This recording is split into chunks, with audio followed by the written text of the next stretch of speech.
So I extend a very warm welcome to all the audience who are here today. And as you may already know, we are here today talking about the mobility landscape in Germany, especially for startups. And in this particular case, startups focused from the Indian ecosystem. So around this, we have a stellar list of speakers that we have lined up, and we would want to kick off the session today with Mr. Manu Saleh, who is the MD and CEO of Mercedes-Benz Research and Development Center India. I'm Amrita Gandikota. I support the GINSEP activities in India, and I extend a very warm welcome also to Mr. Manu Saleh. Thank you so much for being here. Please share some insights also from your perspective as to why you are here today. Great, thank you very much, Amrita. Can you hear me well? Yes, all good. Okay, great. And so glad to be back with the GINSEP community. For those of you who don't know, I'm an ambassador too, who's waiting for Julian and team to land up in Bangalore soon for something. Corona has kept us away for 2 years, but otherwise, been a great initiative actually. And thanks GINSEP for bringing this back together. And hello from Bangalore, for those of you logged in from here locally, from a cloudy Bangalore to this matey session on exploring the German automotive ecosystem, and not only as a GINSEP ambassador, but leading operations for Mercedes-Benz here and getting a sneak peek into the automotive ecosystem in Germany. I'm here the next about 10 minutes only, actually, to share a couple of insights into how we as a brand and how we as luxury car makers see what's going on in the ecosystem there. I'm sure some of the speakers who follow will give you great insights into what's going on there in Germany, in Europe. And I'm hopeful that the startups here who either connect with us locally or certainly for the sake of this small session here today. Can I request all of you to be on mute, please? Thank you. Thank you very much. I'm hoping that you get some insights into what's going on there. And depending on who's on this call, make up some offerings, make up your mind on how to kind of contribute to this ecosystem that's just about thriving right now. I'm trying to share my screen as well as we speak, so that you could get some pictures on what's going on there. Amrita, just confirm if you can see that for us. Perfect. Thank you so much. Good. Please go ahead. Is that PowerPoint eaten away by the video on the half of the screen, or only PowerPoint coming up? The PowerPoint is completely there. Yes. Perfect. Okay. Thank you so much. Zoom at its best. So welcome to this 10-minute chat on trends and opportunities. And obviously coming from me, it's through the eyes of how Mercedes is a luxury but a committed automaker to all the emerging trends in the market there looks at it. I'll begin with my first slide, and I only have pictures, and they're stunning pictures actually of the product and some design ideas that we have. But I guess I want to draw you to the title of this slide itself, because what's really happening out there for all you tech startups on this call who have offerings or who want to get into that space and participate there is this relentless push for transformation in mobility, in the product itself, right? The discovery of what tech can do, the discovery of what customers are wanting out of reinvention in mobility, discovery of how people want to drive, the discovery of how society wants to see the automobile itself, how green it wants to see it, how efficient it wants to see it, how comfortable it wants to see it, and if you add on a brand like ours, how luxurious they want to see it, is actually pushing companies like us. And for those of you been on this call, we are a captive unit of Mercedes, the biggest R&D for Mercedes that's happening out of Pune and Bangalore right now. And if you want to join that action there, it is this tech transformation in the product that's driving all of us to contribute. I guess if you're a startup out of India, you have the same motivation that I have right now, which is, what can the techies out of here, what can the ideas out of here do to transform this product completely? Now, the acronym CASE has been doing rounds for some time now, right? Connected cars, autonomous cars. shared mobility before Corona, I don't know how it's going to pan out post-Corona, and certainly electric mobility in its new avatar is something the entire auto industry has been discussing for quite a long time. And I think if you've been following that space and seeing how electric cars are matching volumes, even outselling internal combustion recently in Europe, you already know, certainly in Germany, you already know where is the societal ask headed in some way. So if you're a startup in one of these spaces, certainly transformation of the powertrain is something you have to look out for, because this is now and real. This is happening in front of us, that the demand for electric mobility is increasing. And just walking past to a really small shop yesterday, close to where I live, and looking at a small pay-per-use charger there for a two-wheeler, was the first time that I saw it, honestly, is already showing how ecosystems around us are transforming. And if you can imagine outselling internal combustion in Germany, then you already know the size of the pie, the size of the opportunity is quite large for takes when it comes to relevant technologies. Mercedes is going that way. I've just moved on to my next slide because our variants are going to redefine our future portfolio in markets where it's allowed. We plan by the end of the decade to have an electric-only architecture. We are a company that moved significantly fast, actually, from saying electric equivalent to an electric first, and now to an electric-only discussion in our portfolio. So if that's anything to go by, I think the startups have some deep thinking to do on how soon the ask for alternate powertrain is out there in the system. So if you're anybody working on batteries, charging solutions, efficiencies, getting the last bit of battery chemistry right, there's a gold mine of opportunity right now out there with us, but also with the entire market when it comes to mobility in Europe. Having said that, most of these new ideas and the products are driven right now by creativity, honestly, right? If you simply look at the kind of ideas, some wilder than the others, that's actually coming in of what tech can do. And I'd like to quote the Mercedes-Benz user experience, the MBUX, that made waves already some years ago at the CES in Las Vegas, and now is part of several cars of our portfolio. We're talking about edge devices powered by artificial intelligence right inside the car that's able to kind of learn and act based on, in our use case right now, gestures from the driver and the co-drivers to it. And God knows what else comes in if you're able to pack intelligence within edge devices in the car. The sky's the limit when it comes to creativity and what you can do with it.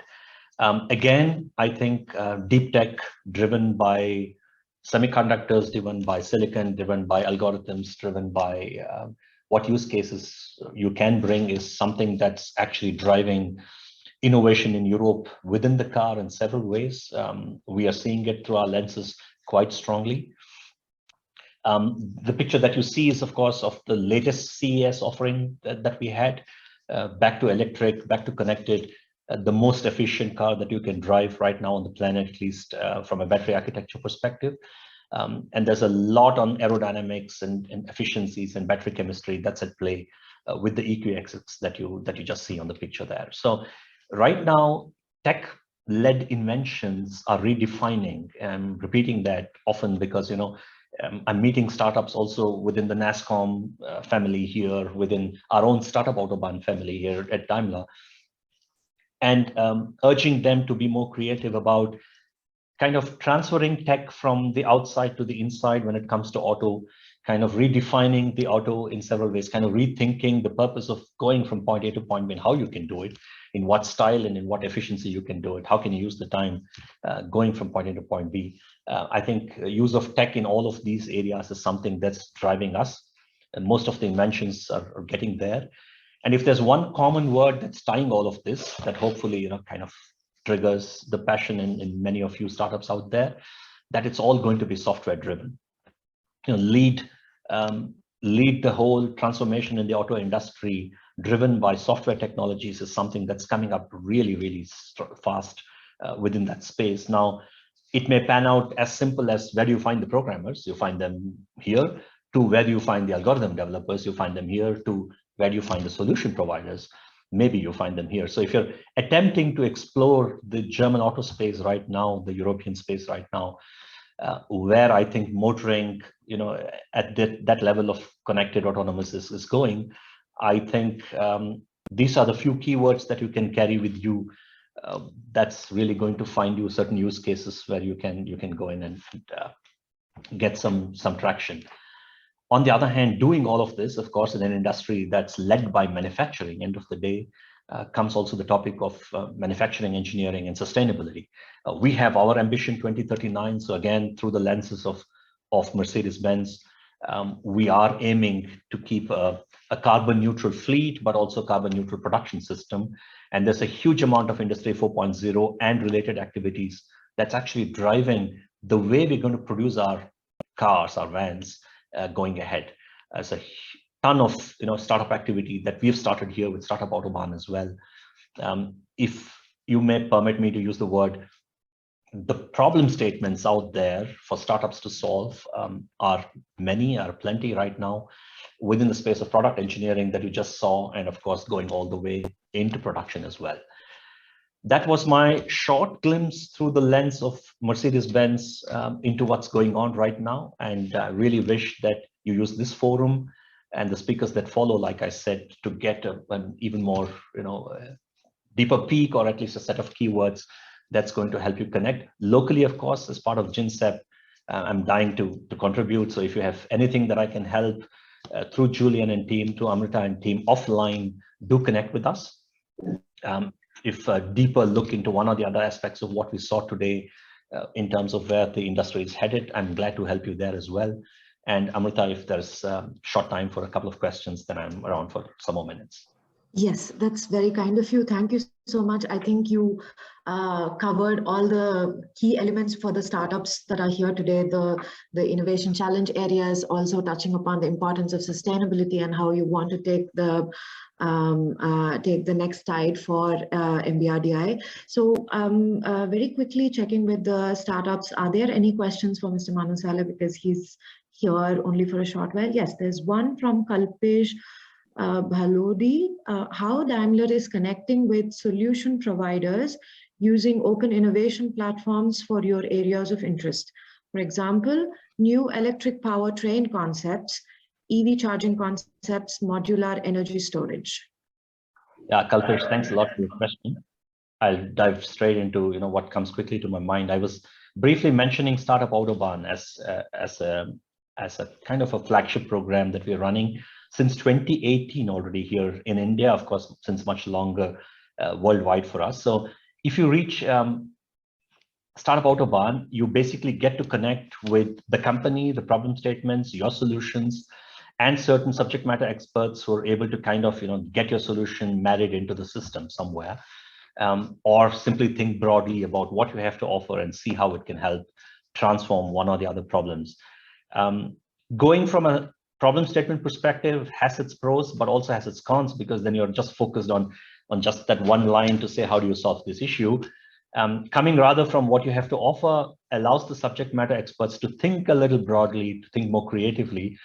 I've met a lot of startups that have their stuff going, and have taken the onus on us to kind of transform that idea and see where within the automotive pie is this camera-based intelligence, or a microphone sound-based, or a data-based intelligence fits.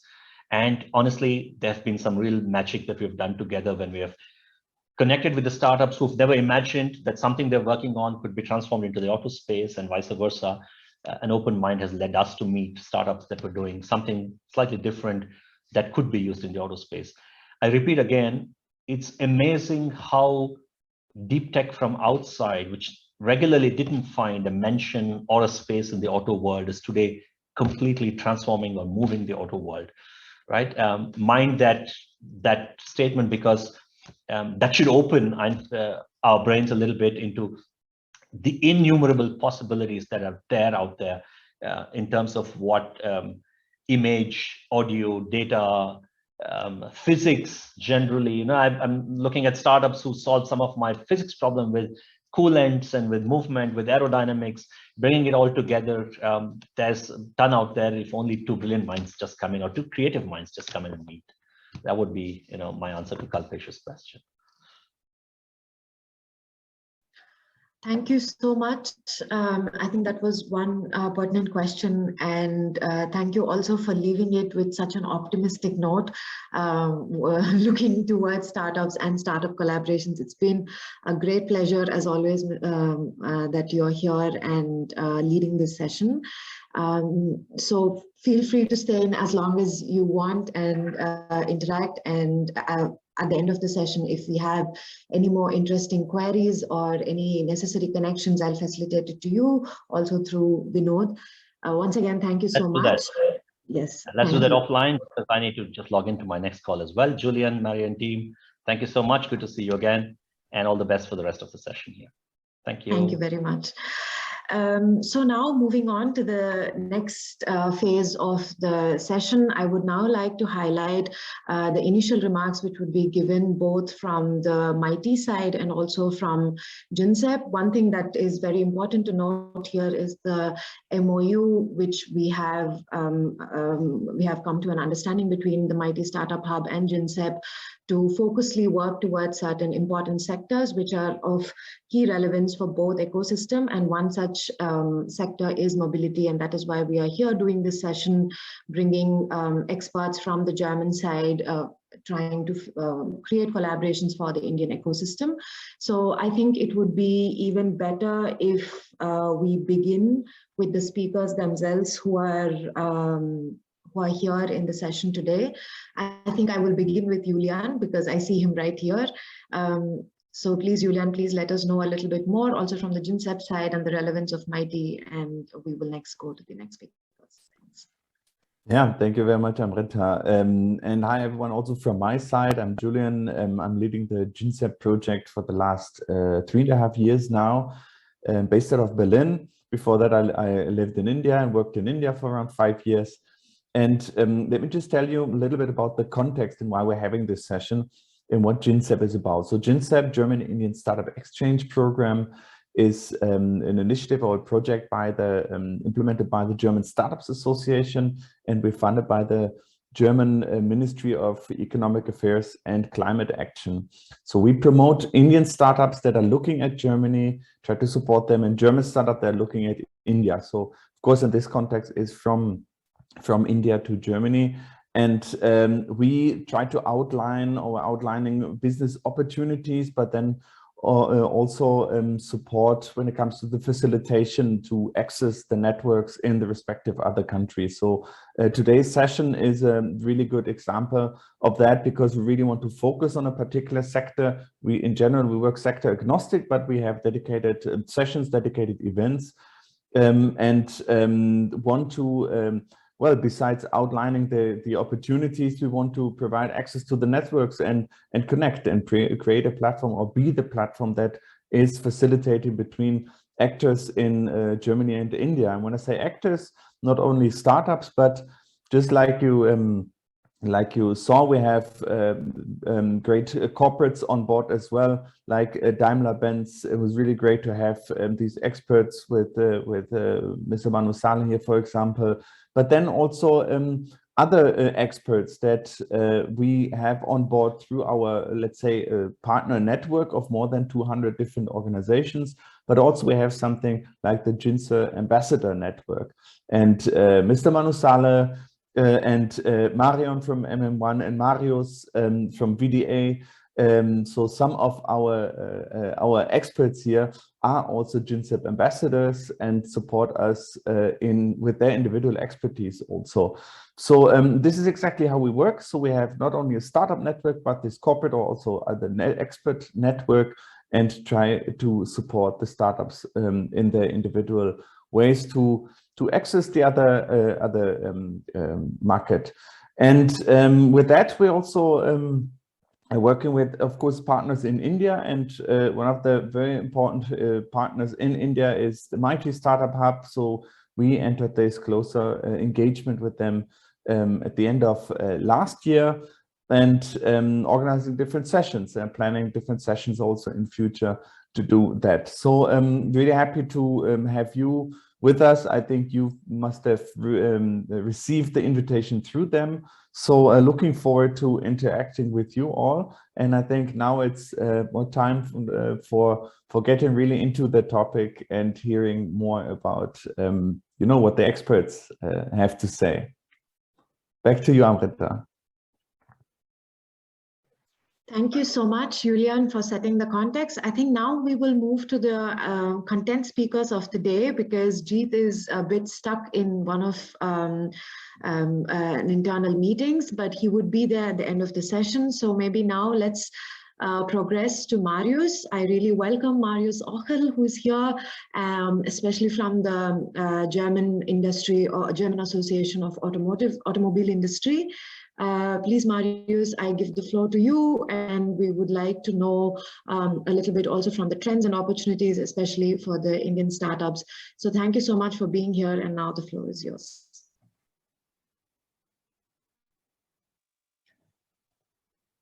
Thank you very much, Amrita. So I hope you can see my presentation right now. Is it the case? I think it may come in a moment. Okay. Not yet. It worked perfectly fine before, so I think it should be fine. Oh. We can just try again. It's coming up. All good. Yeah? Yes. Okay, perfect. So thanks a lot, dear friends from GINZAP and dear colleagues from India and Germany. I'm very honored as a GINZAP ambassador today to give you a little bit an update about the mobility opportunities and trends in Germany and Indo-German cooperation from the VDA perspective. So thanks a lot for this opportunity, and if you have any questions after this, I'm happy to answer. What is the VDA? The VDA is basically the Association of the German Automotive Industry, consisting of more than 600 members, and we have the big OEMs, as we have here, for example, Mercedes-Benz today and Daimler, and also many suppliers, or even like most of our members are suppliers, and also the trailer and body manufacturers. So I just wanted to start to give you a little bit background on the current market overview. So what you see here right now is basically the biggest crisis of the automotive industry in the last couple of years, where you see that the markets really decreased a lot in due to the Corona crisis, and it shows the biggest crisis since ever. So actually you see that the automotive industry is slowly getting back to pre-crisis levels, but there's still a long way to go. And right now, it was also mentioned before that we have many challenges when it comes to the supply chain, the raw materials, and so on. So that's a very difficult field right now.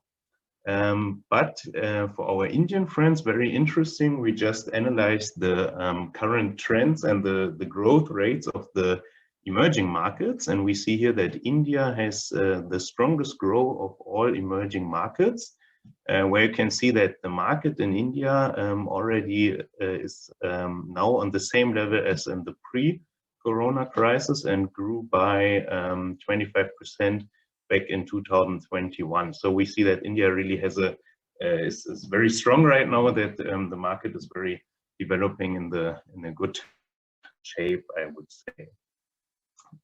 So what is also interesting when we look at the automotive industry in Germany is the employment rate. For sure, we saw a little decrease into 2020, but overall, we have close to 800,000 employees working in the automotive industry, more than half of them for the OEMs, and then the suppliers and bodies and trailer manufacturers. So it's a very high and big employer market as well, the automotive industry, and it's having a high contribution to the workforce. So coming to the next thing, which is really driving the challenges right now, it's the electrification. And what's going on about electrification? I think Manu Saleh also mentioned a little bit like this, that more and more companies are switching to various kind of electric approaches and platforms. And basically in Europe, you see it as a main driver is the requirements of the European Union due to all these new emission standards. And this, we have very, very tough targets for the year of 2030. And by this, if you see here on the right thing, we need to increase the sales of electric cars by 30 times. And the very, very tough challenge also for the government is to increase the numbers of charging points, as we need close to 1 million in Europe back in 2030. So this is really a challenge. And for sure, it's another challenge for politics and industry, where the energy supply will come from. And for this also, we need international partnerships worldwide to really get the energy which is needed for the electric cars. We as the VDA have a technology open and technology neutral approach. So because we see that every kind of technology has its own advantages, and whether it might be long distance traffic, rural traffic, or urban traffic, for sure the electric car has many advantages in the urban traffic, but for long distance traffic, also for the trucks, we still think that there's a future for the internal combustion engine, but then combined with fuel cell and so on. So basically taking a look, I think Manu Salo also mentioned this, quite interesting that the sales of the electric cars are really amazing in the whole world. When you see here that in the last, I think it's the last 8 years, you see that we could significantly raise these numbers, and now Germany, we even sold more electric cars than in the US, or more electric cars were sold in Germany than in the US. Germany accounts in Europe for 25% of the whole EV sales. So I would say in Germany we are still on a very, very good shape right now to really increase this electric car sales. And this leads us to another challenge. So the challenge with the electric mobility, it's for sure the product itself, but also there's some other requirement when we look at the energy and environment, which will for sure be a thing where the source of energy is coming from. We look at the charging infrastructure, and quite interesting also what maybe sometimes is forgotten, the training and qualification. So this will totally change. So it's probably also for the schools, it's not the old, in German we say Kfz-Mechaniker, so the old mechanic man or women. So it's so also there needs to be a lot to be done in the curricula to really help to maintain electric cars in the future. And now, as our topic today is is on mobility challenges and opportunities and how we see it changing, I just want to show you one slide where you can see that we have it, let's say we have a 3-field approach. So we see the product itself, we see the consumption of the consumer, and the production. And in the product, I think Manu Salo also mentioned this, quite interesting how the product is really changing. So it's going a lot into connected vehicles, automated driving, electric mobility, but also then we see it on the side of the consumer. We see that the customer structure is changing. So also from a, let's say from an age perspective, but also from a user perspective, how people use a car, like with shared mobility, they more and more pay per use than just pay per owning a car. And we have another kind of human machine interaction. And what for sure will also be a challenge for the future is when we look at the production. So we have Industry 4.0, which all, I think, needs various kind of intelligent startups to bring in their ideas into this new kind of automated production as well.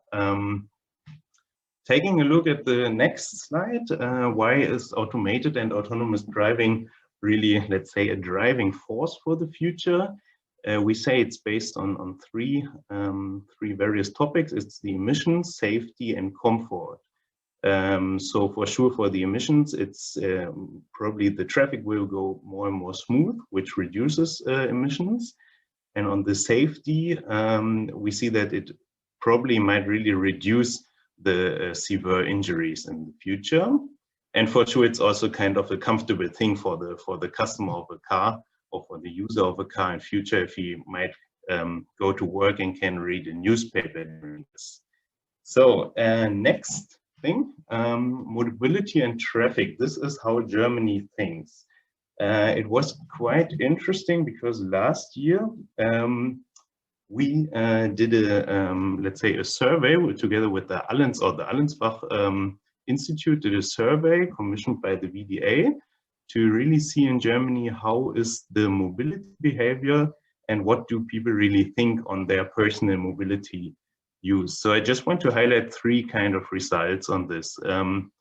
So there's still some reservations against the purchase of an EV. So 60% of the respondents view the number of charging points as a reservation against buying an electric car, directly followed by the purchasing cost. And as you might be aware, the German government, they give you right now a very good funding or promotion if you buy an electric car, but still for sure it's not the basic entry-level car, which is affordable for everyone. And then the second thing is that the attitudes toward the indispensability of certain means of transportation was considered. And we got a feedback that 76% consider their car indispensable in daily life. For bikes and public transport, it was around 49 and 42%.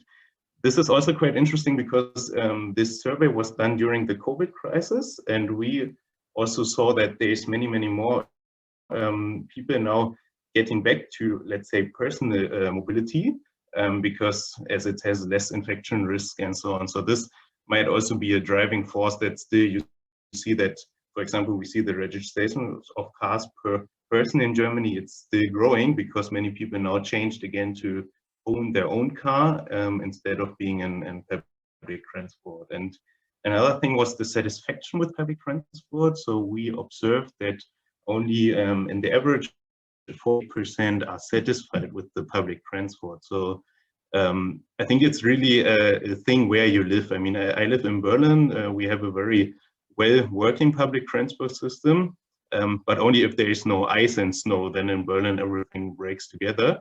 But basically we have a good transport system, but it's nothing compared to rural areas in Germany. So summing this up, we think in the future there's a combination of various kinds of mobility where each kind of mobility has its own stakes and advantages, but also the car will be for sure kind of part of this mobility mix in the future. Okay, now summing this up, basically we in VDA, we have a very strong partnership with our Indian friends from ACMA and SIAM, which I'm doing with two of my colleagues, where we cooperate on various events, knowledge sharing, e-mobility, on the trade fairs, Auto Expo in India, so various kind of things. And we do this in VDA as we are very much committed to the Indian market because it's a very important partner for us in the German automotive industry. And VDA members, they have more than 125 production plants in India, and we want to support our members also there. And we have a very strong collaboration. And if you see it, it's now, I think we will slowly get to the last slides. So here you can see how the Indian and the German market have developed in the last years. And what you really see the last 20 years, how the Indian market really took up and went to a level which is now very close to the German market. So we expect that also India is growing more and more. And yeah, it's already on the close to the level of the German market. Last but not least, I want to invite all of you here today very cordially to our IAA Transportation. So VDA is the host of the IAA trade fair, which takes place every year, once for passenger cars, next year for commercial cars, as we have it this year in Hanover. And another big event is our VDA Technical Congress, which takes place in March. And we already, in the pre-COVID times, I think with your successor, Julian, we had a booth of the Ginger team at the VDA Technical Congress, where we had some Indian startups also joining, which was quite nice. And we hope to continue on this if slowly the situation might go go better. Let's see. So last slide.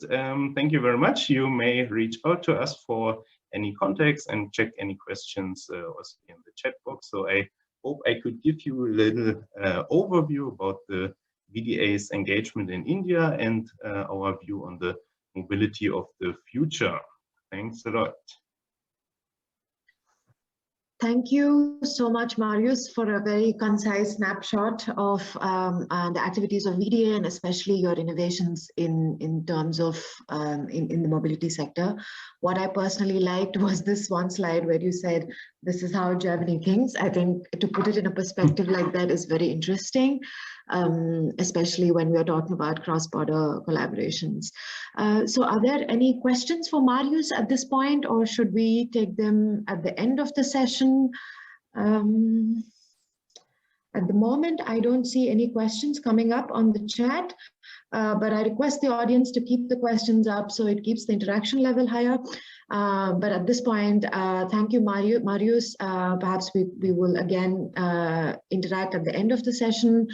But now let me take this opportunity to invite MM1, which is the consultancy of connected businesses. And here I would like to really welcome Marion Gillish and Dominic Lindner and Lindner and Marion. Very warm welcome to you. And I think you would be beginning with the first phase of your presentation. And yeah, very welcome. And please take over. Thank you so much, Amrita, and hello, everyone. I already have to say I'm really sorry if there is some background noise, but there are people working on my roof to fix it, so I could not postpone it, unfortunately. But that's why I will also keep my part a little bit short, as I have also brought some support with me, with Dominic. Who is a real expert in connectivity, car connectivity, and I will, as I said, keep my general introductory part a little bit short. Let me though first share my screen with you.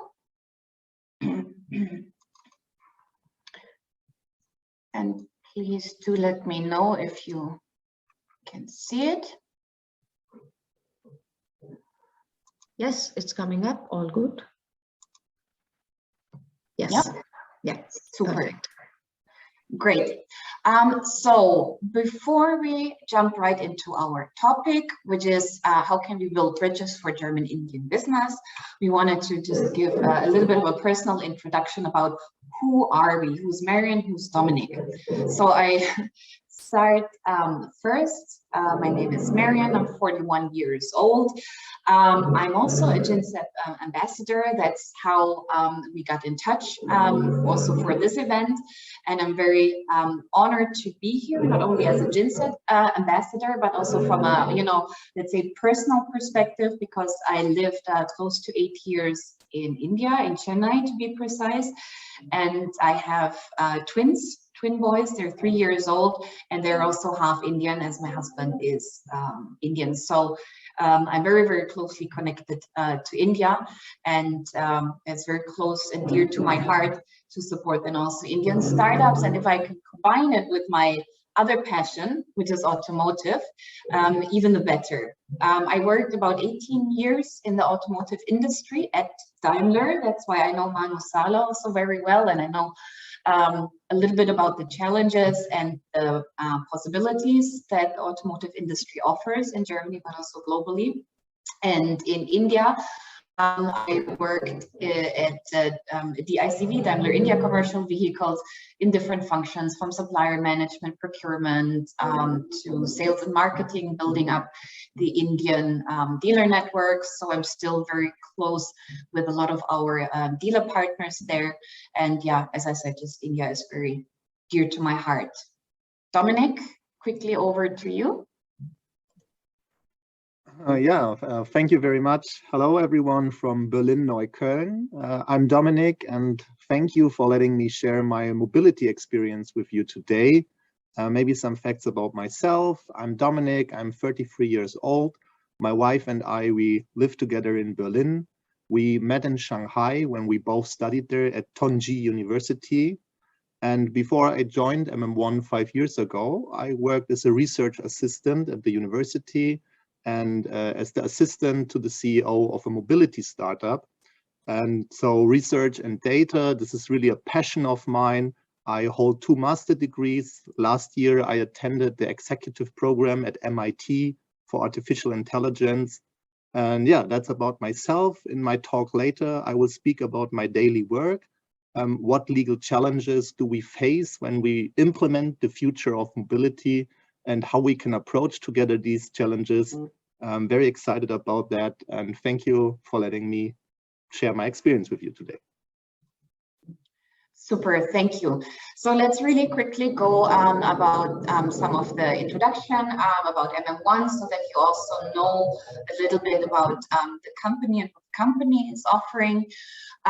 So MM1 is a consultancy for connected business, as Amrita has presented it, but it's not one of the typical management strategy consultancies. We're really, also into the technology and implementation of new technologies that we will see later.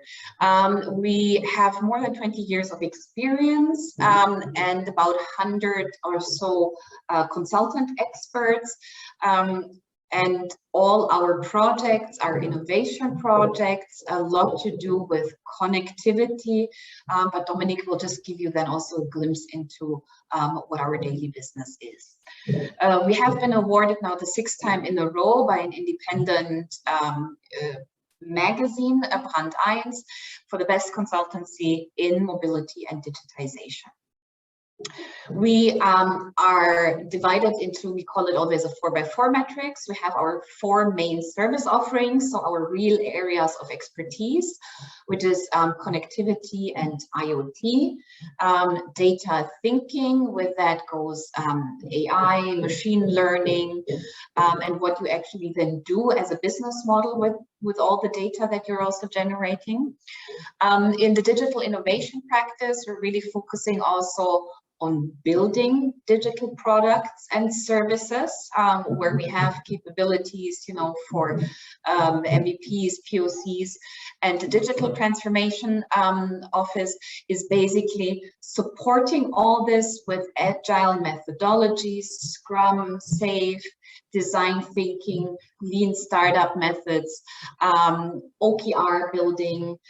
So that is the one on the service offering, and the industries that we're serving with this is basically 4 different areas.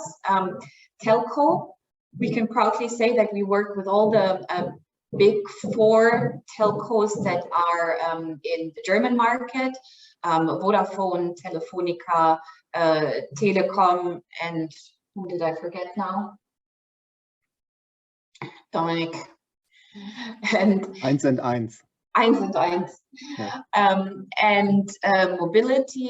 Mobility is divided into rail and automotive. I'm personally responsible for the automotive business, since I have the experience with Daimler in the automotive industry, but we have other colleagues that are very deep into Deutsche Bahn topics and other mobility related topics. Financial services, we have different banks like Deutsche Bank and Commerzbank that we work with, but also other financial service providers that provide now a lot of this mobile payment gateways.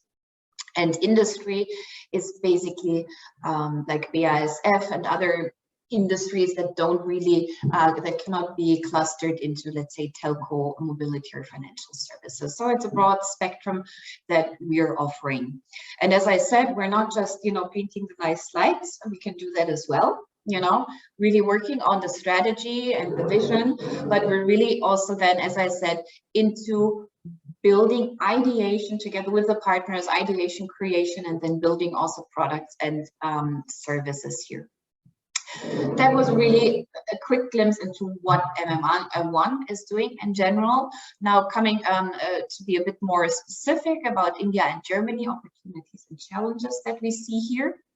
Well, I mean, you know this is just some statistics just to show you again that the two countries have a lot to share, have a lot in common.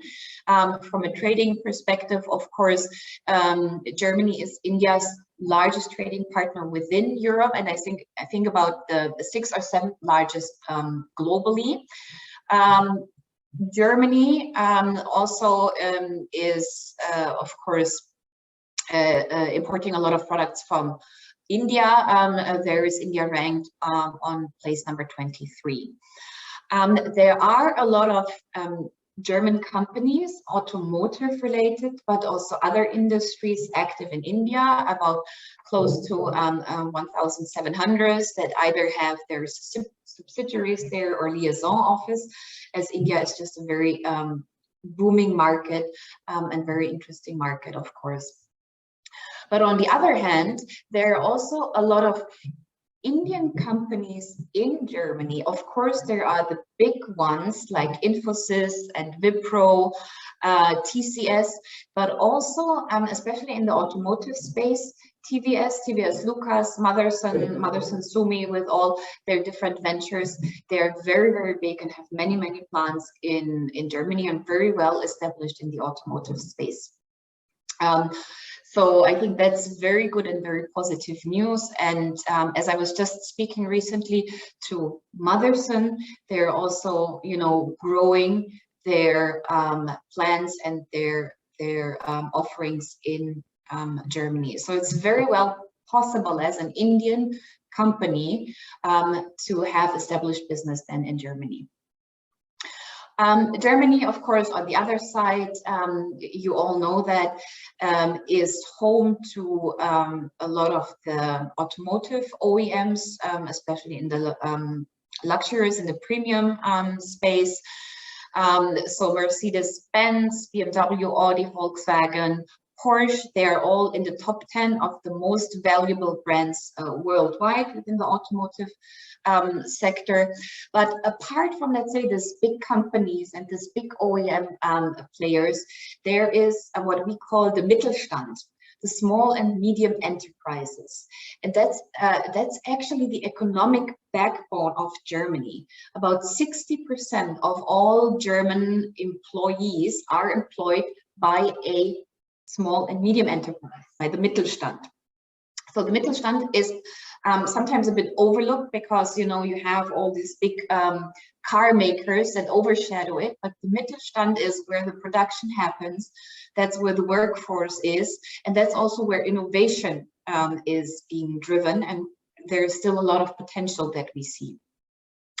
When you look at the digitization index, a study that I found that's comparing the digitization level of the Mittelstand, of the small and medium companies in Germany by the end of 2020. It has grown a little bit, but with 58 points, there's still a lot of room for growing digitization and digital innovations within manufacturing, but also in the back-end systems of the small and medium companies.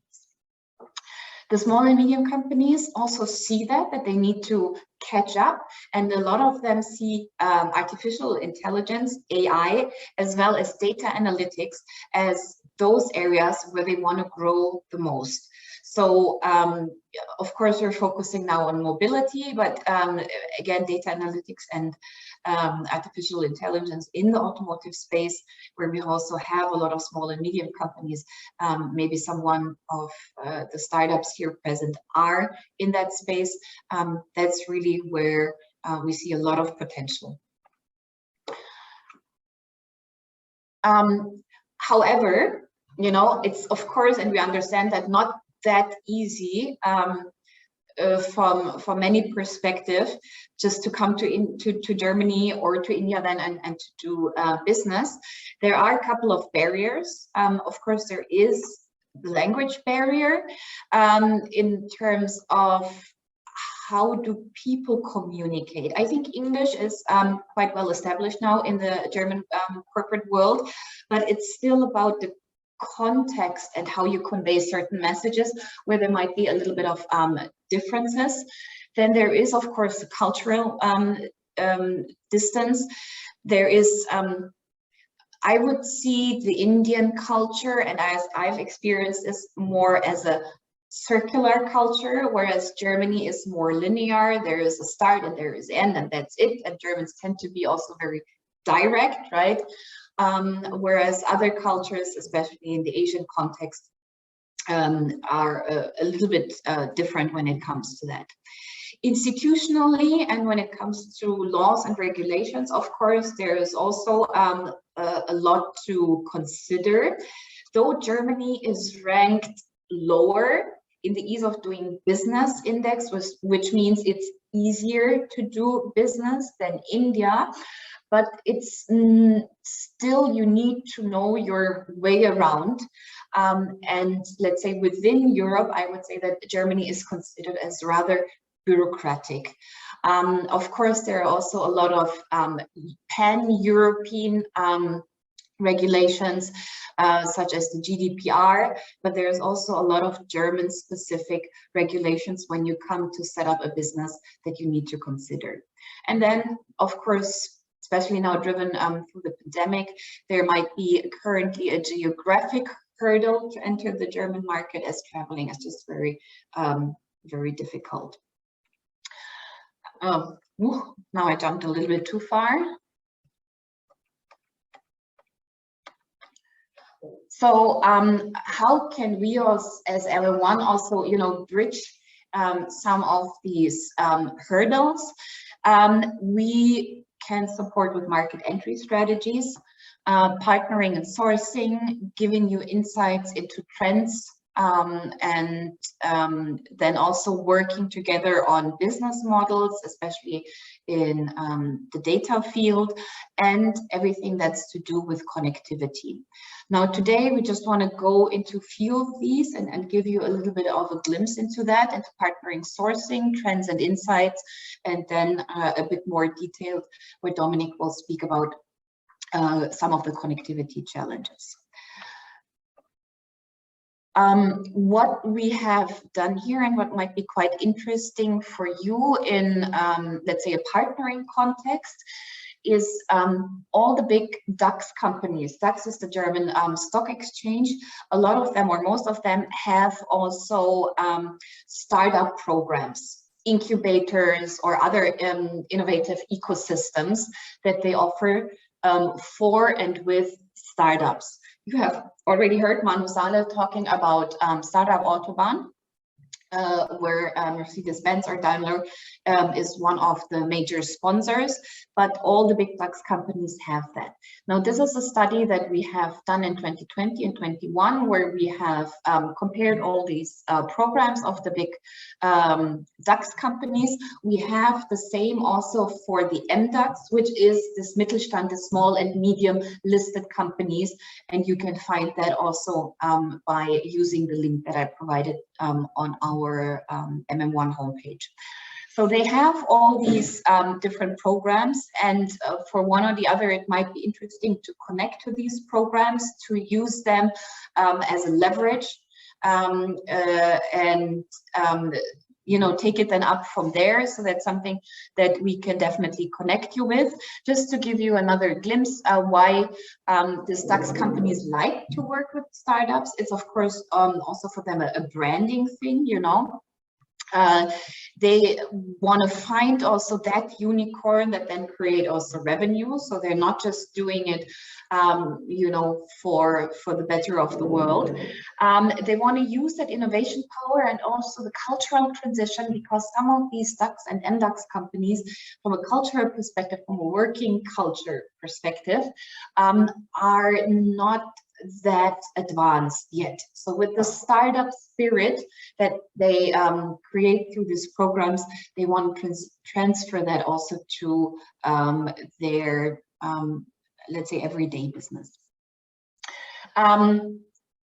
We see that in the pandemic has some good sides, right? So digitization has actually leapfrogged, and also a lot of startups in Germany have been founded, more than you would expect in a non-pandemic time, but that was mainly driven through the areas of e-commerce, e-learning, and some of the delivery services and e-health applications. Of course, because then people try to do more online. And also, as Manu Saleh has mentioned, sustainability, and a lot of startups now in the sustainability space have come up, is more and more important also for the big corporates, because there is a change in consumer behavior and because they have to fulfill certain regulations here as well. So this is just a glimpse into partnering possibilities. Another, and again, I'm hitting the wrong button. My God, Marion. Coming always to the end button. Another glimpse into mobility trends. Of course, Marius has already shared some. Another that I would like to share with you is that we see a trend towards direct online sales by the OEMs, where the OEMs are somehow cutting out the dealers and offering their own online sales platforms for cars, which again then triggers the dealers to diversify a little bit more, have different mobility offerings, and also offer sales platforms, end-to-end online sales platforms, especially for used vehicles. That's one of the trends that we definitely see here. Then we have also seen that, especially in Germany, actually Germany has the highest number of customers within Europe that are willing to pay a vehicle end-to-end online. It's about 28%. It has grown also in the pandemic. There's still more room to grow, but we do see that there is a huge need for this kind of online sales platforms in the automotive space, or also other mobility offerings. Finance and insurance providers, based on these trends, are also entering into this online sales platform for cars, because they, of course, want to lock in the customers right away. So let's say different banks or insurers, they do work together with dealers, and they have their own platform where the customer can then, of course, finance and lease the vehicle directly with that particular lender. That's it for my side. I hope the noise was bearable. And now, Dominic, I will hand over to you to speak about the implication of the telco regulations. Marion, Yes. Dominic, just one moment. I think there's a question for you in the chat, specifically for you, Marion. So perhaps, Dominic, if you could wait a couple of moments. So this question is from Deepak from WOM Solutions. So he says, we are into AWS cloud-based web and mobile application for vehicle management and vehicle checklist application. How can we connect and get the digitization work? My question is for Marion Gillish. Yeah, I mean, I invite Dominic here as well, because again of my background noise, and he has a lot of experience in that field. So Dominic, I also invite you to please answer. Yeah, thank you very much. The point is, I would need some more background information on that.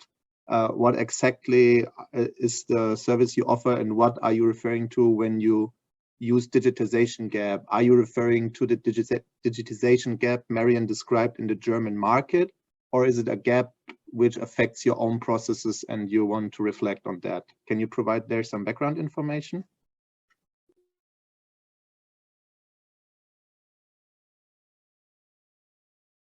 Or perhaps it would be easier to discuss this later one-on-one on the audience questions, or you could, Deepak, you could directly put in a chat question to Dominic and then connect through that as well. But thank you so much for the question. Perhaps now we can go ahead with you, Dominic, and then we connect back to Deepak. Maybe just one sentence about that. Whenever it comes down to AWS or Azure discussions in Germany, you will face an intense data protection question. Yeah, I will refer to some aspects in my talk now. but some kind of data you cannot store in these clouds. And if you watch European legislation closely, just last week, for example, the Austrian Data Protection Authority ruled that it's not allowed to use Google Analytics anymore because you transfer personal data to US servers, and the legal frameworks guiding this are not sufficient anymore. And this is something that, of course, affects you as well when you think about AWS, Azure, or something itself. So one of the core questions always lays here in data protection questions, that you have to be quite aware what kind of data you want to transfer. If you're just speaking about machine data, you should be fine, but is a very small path. As soon as it qualifies as personal data, you will have a lot of big discussions coming up. Maybe this helps, but if you have more questions, just reach out and I can connect you to our experts or answer it myself. Yeah, okay.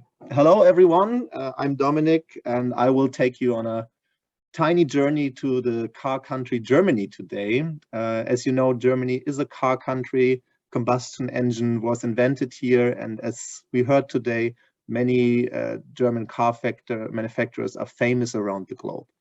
So the German discussion about the future of mobility is a very car-centric one. Many people here in Germany, they have their own cars, and if you're a politician and you suggest a speed limit on the German highways, this equals to political suicide. Many of you might know that there are areas on the German Autobahn where you can drive as fast as you want or your car goes. So I will focus on the future of cars, which we will call a connected car. And when I speak now about connected cars, I'm talking about questions regarding, not regarding vehicle development, software architectures, or electrical engineering. I will address a topic that arises if you connect your vehicles to the public internet via mobile networks. What influence telco regulation then has on your connectivity ambitions.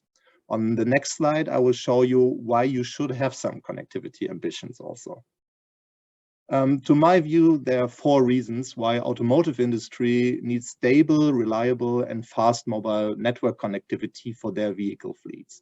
So first, you have the in-car experience. When a consumer grabs their phone or tablets, they are used to great and easy customer experiences. Every service is super easy accessible and very easy to navigate.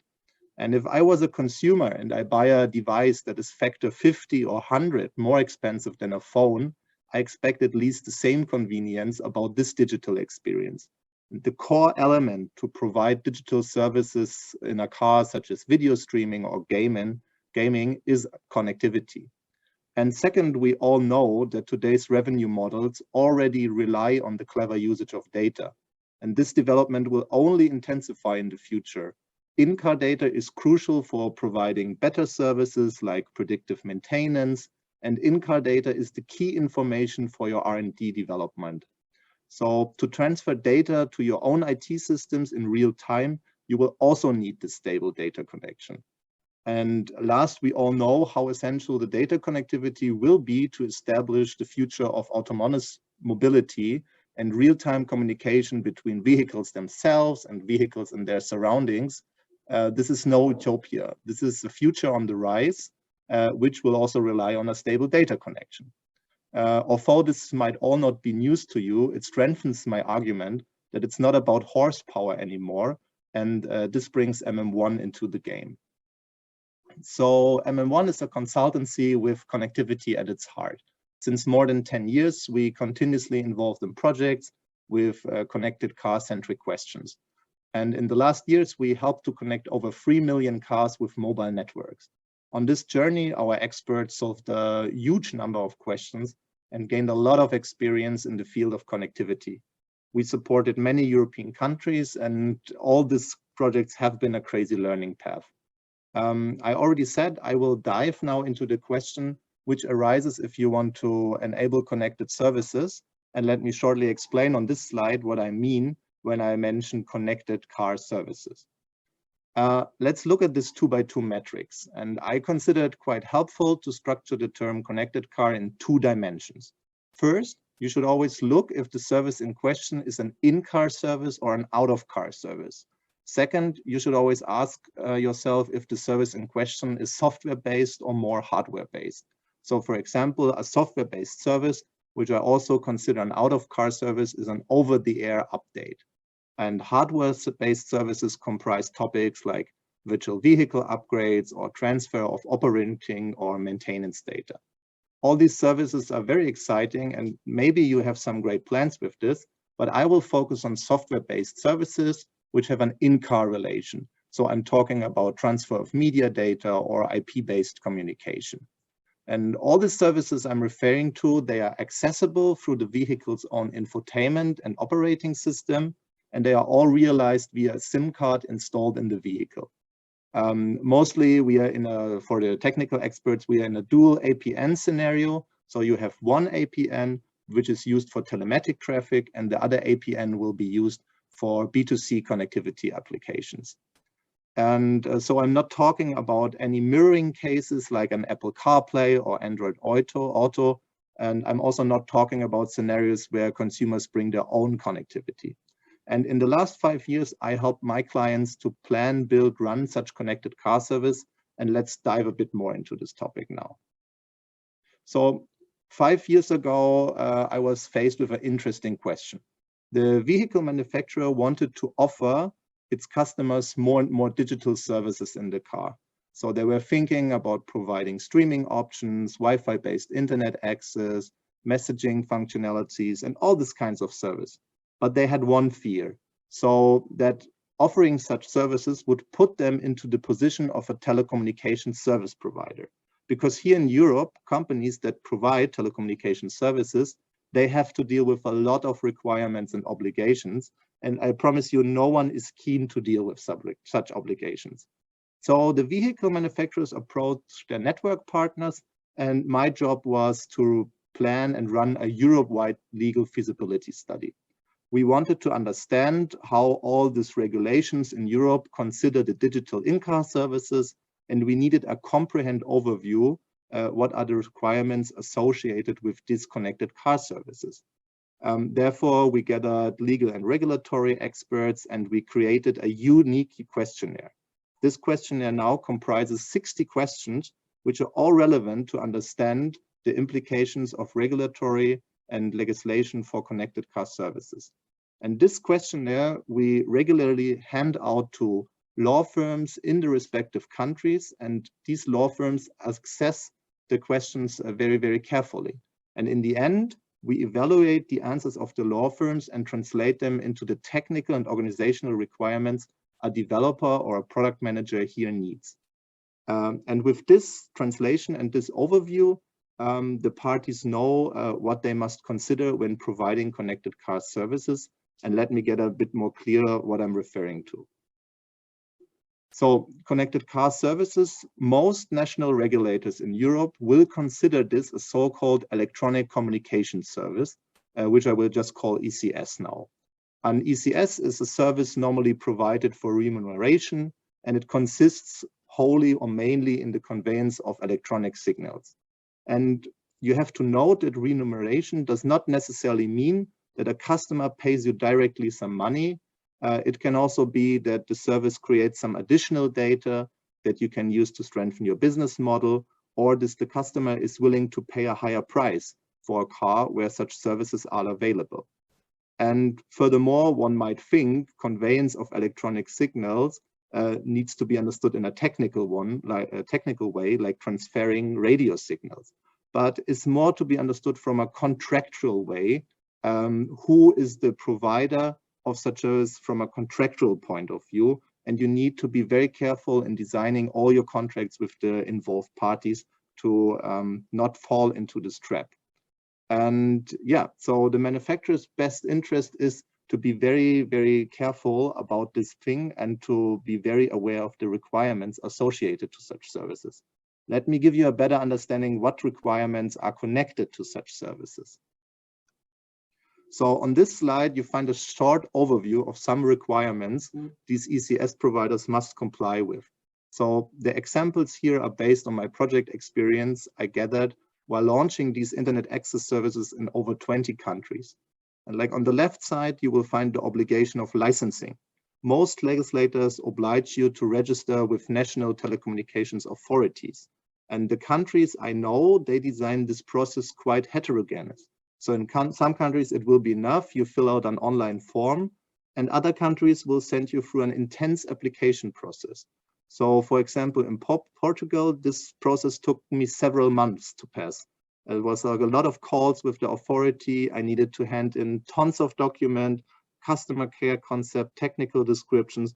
It was rather painful. And another aspect is like the design of your IT systems. Yeah, if you start processing telecommunications related data, this is a very sensitive topic, like we just heard with the AWS cloud. Yeah, and then you have to take in mind there are requirements stemming from security and counterterrorism law. And sometimes, like for example, Greece or Poland, it's just not permissible that telecommunications data is stored on servers outside of the country. And to find some exemptions from such requirements is also very, very difficult too. For example, in Poland, it was 1 year of discussion with the authorities that we found a good working solution and could plan our IT architecture in a better way. And this would not have been possible without the strong network my colleagues provided me, where I found a passionate and a very experienced expert who helped me in this discussion. And last, the ECS providers, they also have to establish several business processes. So, and the most challenging one is like to respond towards requests from law enforcement agencies. So telecommunications data plays a huge role in police investigations, and you are obliged to provide gateways where these authorities can place their requests. And it's also very challenging because the people who are operating these gateways, they might need some special clearance or security assessment that they are allowed to operate these gateways. And this is only the tip of the iceberg, and to all list of requirements, definitely not possible today. But let me assure you, there's a lot, and they vary from country to country. Yeah. And the question is, of course, what does happen when you don't comply with these requirements? So the answer is quickly, it depends. First, it depends on the question. If an authority detects your behavior and concludes that your behavior is a violation of the law, and if they say, yes, it's a violation of the law, they will give you some time to take a stand and to present your point of view about that. But if the authority does not follow your argumentation, then they will just give you a very short amount of time to make sure you comply with the legislation.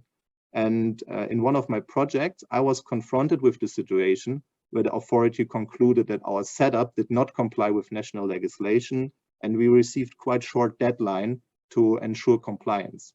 But due to our release cycles, it was not possible to meet this deadline. And then we discussed everything with the authority. In the end, we found very constructive solution, but it was a painful process. So to sum it up, it's always important to ensure compliance with regulation to avoid financial or legal risks. But nevertheless, authorities also have an interest that you pursue business opportunities in their jurisdiction, and you will probably have a very constructive talk with them. But talk with them, yeah. So the question is, we learned now that digital in-car services are considered as ECS services, and your service offer is affected by telco regulation.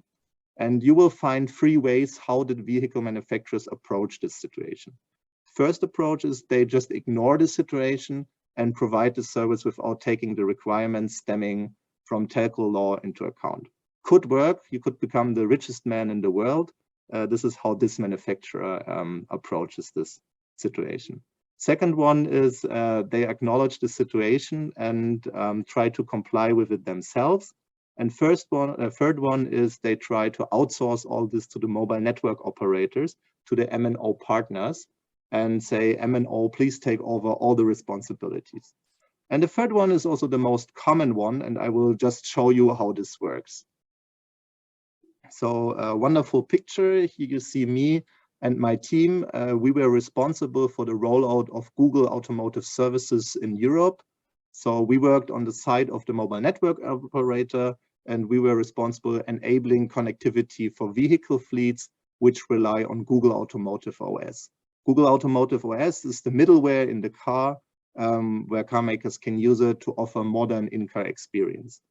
This project was very exciting, but it was the first one where this guidelines I just showed you clearly crashed with the interest of the manufacturers. So the manufacturer didn't even think about that telco regulation might be an issue, and they just thought the customer jumps into the car and starts driving. And well, this didn't happen. And since the manufacturer wanted the MNO to deal with all the obligations stemming from telco law in all the various countries, we installed multiple entities in multiple countries to provide the connectivity to end customers. And I will show you how this looks like. So on this slide, you can see a website which I helped to design in this project. There's nothing confidential. You can check this out in full if you search the web for Hotspot Drive. So what we see is a website of the companies we installed, and this company acts an internet service provider to the end users. So this is not a website built and operated by a car maker. This is an individual website solely built and operated to shield the manufacturer from the obligations stemming from telco regulation. So in other words, there is a solution which outsources all these regulatory risks from the car maker to the MNO. And this sounds quite comfortable, I think, but of course it comes with a price to pay. And let me show you what I'm meaning when I say this. The price to pay is a complicated customer journey.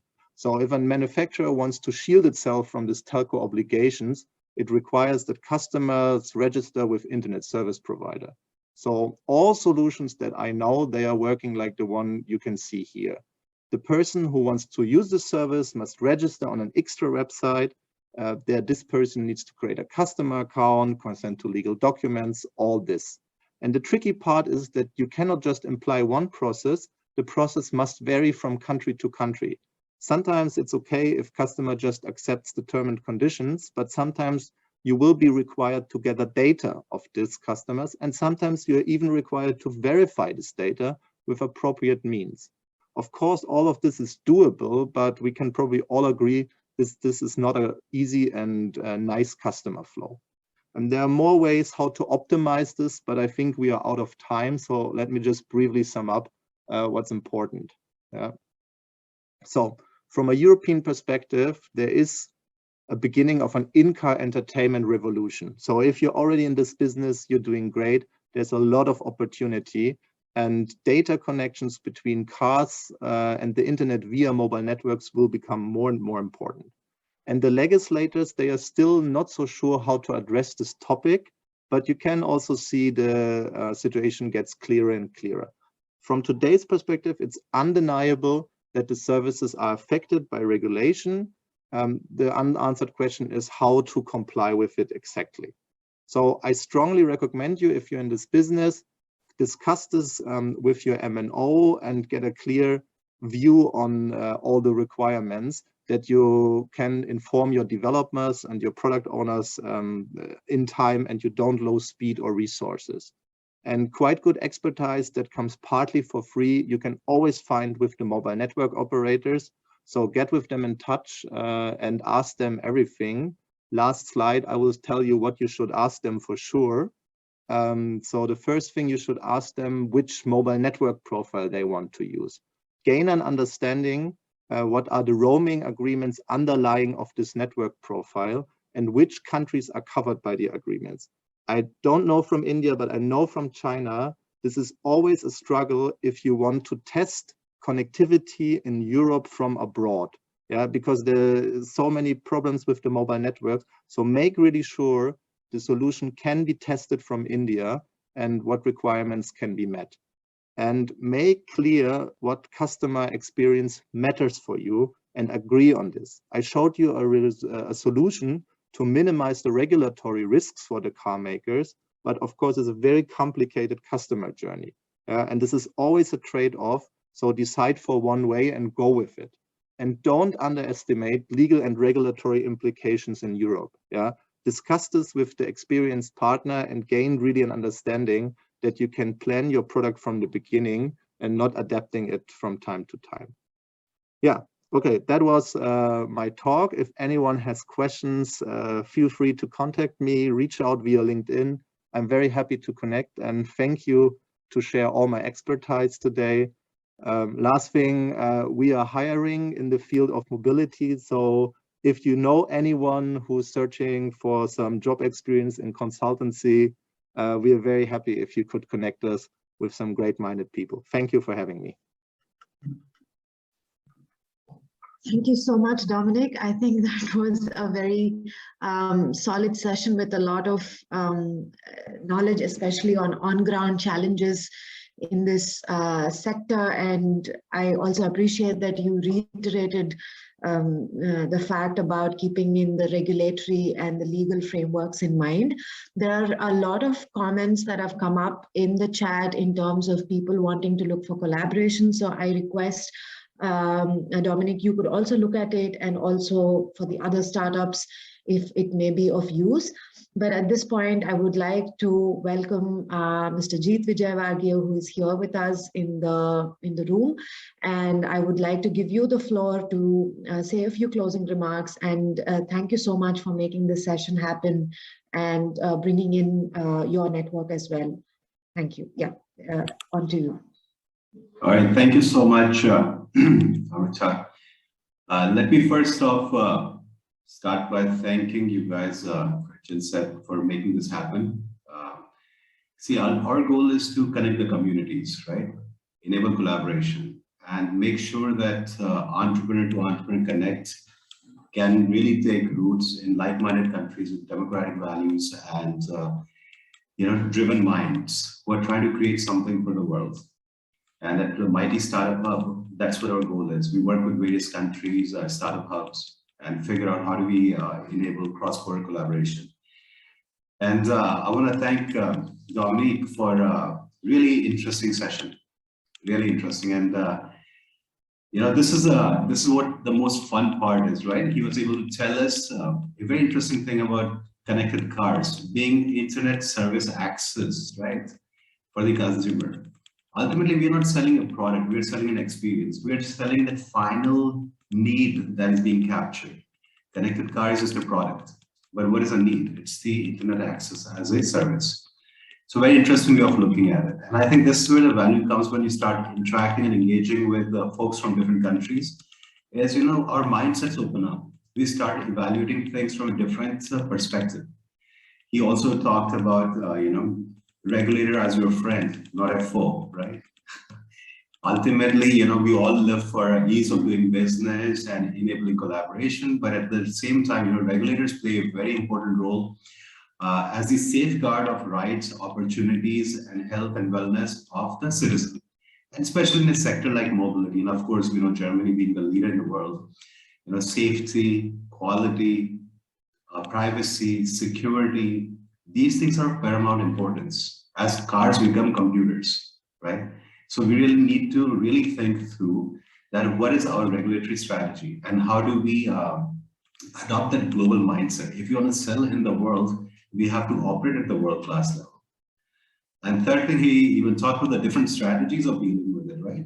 Either you avoid it and you deal with the consequences, which a lot of giants do because they have enough money to deal with it after effect, right? Or you actually try to fix it, but then that might delay your market entry, might make you do things which are not in your core competency, and you might be biting more than you can chew. Then of course, third approach you talked about is just outsourcing that risk, right? And finding and developing product and partnerships and integrating your value chain through people, right? Not products. And that's where I think it gets really interesting. And of course, this closing pitch of people looking for some employment or opportunity to work together. Right. So there's a lot of interesting things I think that came out of this session today.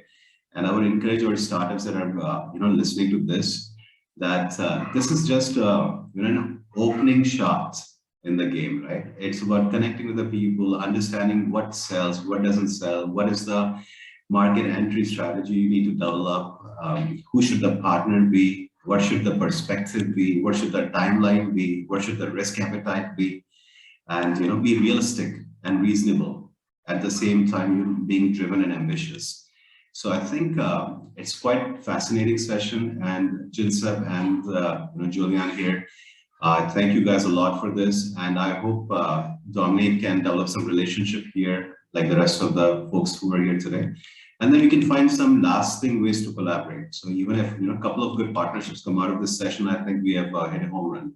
So thank you so much for working with us, and to all the startups that MSH Mighty Startup Hub is always working for you guys, and anything that you would want us to do next in terms of connecting with different countries, doing different programs, because we currently have things with UK and France as well. So let us know wherever help you need as a startup, and as government agencies, we are here to help you. So thank you so much for the platform today. Thank you so much, Jeet. Thank you for closing the session with, that was a really good wrap, I would say, putting everything in perspective. And just some final points here. I really thank the audience for all the interactions. Most importantly, the speakers for giving us such a rich insight into the world of mobility, especially from the German perspective. And I would request, if the speakers are comfortable, please share your LinkedIn IDs or your email IDs for the audience for further interactions. And there's also been a lot of requests for sharing of the presentation. So in case you could give us a refined version of your presentation, which is all public, we would be more than happy to send it out to all the participants. But yeah, so that is all from me. And we would be saving the chat and would be happy to coordinate for any further connections. So once again, a big thank you to the Mighty Startup Hub and also the Jinsep team. Thank you so much for making this a really successful and a knowledge-oriented session.